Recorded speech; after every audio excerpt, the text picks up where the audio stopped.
आटा बनाया, रोटी बनाई और बखत से गुरुदेव से कहा, भगवान खाना खाओ, आपने श्याम ने भी नहीं खाया था। जानी जान परमात्मा आकर के बैठ के एक लाइन में, गुरुदेव का आसन लगा है, भक्तों का बिछौना बचा है, जैसा भी फटा पुराना था, तीनों एक पंक्ति में बैठे हैं। आगे 3 कसोरों में, 3 दोनों में मिट्टी के कटोरे होते हैं, मिट्टी के मटकों जैसी मिट्टी के, ऐसे 3 दोनों में भोजन रख दिया।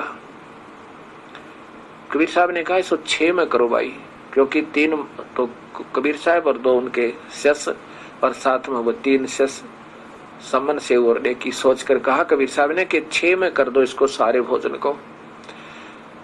अब नेकी और सम्मान करबद्ध होकर कहते हैं, प्रभु आप भोजन पाओ, हम तो बाद में पाएंगे। कबीर साहब ने कहा भी देखो, आज तो प्यार के साथ इकट्ठे ही खाएंगे, एक ही बार खाएंगे, आज बैठ जाओ। अब उन्होंने 5 दोनों में कर दिया। कबीर साहब ने कहा नहीं 6 में कर दो। अब बोले नहीं, कहीं पता ना लग जा, और पूछेंगे तो कह देंगे बच्चा कहीं खेलने गया होगा। अब 6 दोनों में, 6 कटोरों में, मिट्टी के कटोरों में, कसोरों में डाल करके भोजन, और 5 के 5 विराजमान हो गए।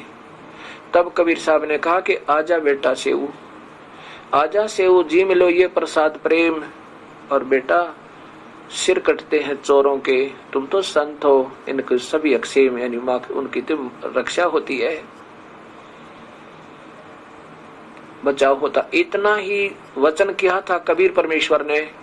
उस ताक से वो शीश उठ गए और उस धड़ पर जुड़ गए और जीवित होकर सेऊ और पंगत में आकर बैठ गया। बोलो कबीर परमेश्वर की जय। अब माता पिता हैरान, उसकी गर्दन से ऐसे कपड़ा हटा कर देखे, उसका निशान भी कोई ना। गरीबदास जी ने बताया कि सेऊ धड़ पर शीश चढ़ा और बैठा पंगत मां, और नहीं गरहरा गर्दन का यू ओ सेऊ अकना।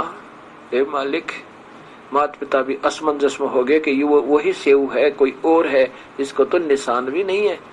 अंदर जाकर देखा तो ना धड़ है ना शीश है, और केवल वहां पर थोड़ा थोड़ा लहू पड़ा है, खून पड़ा है।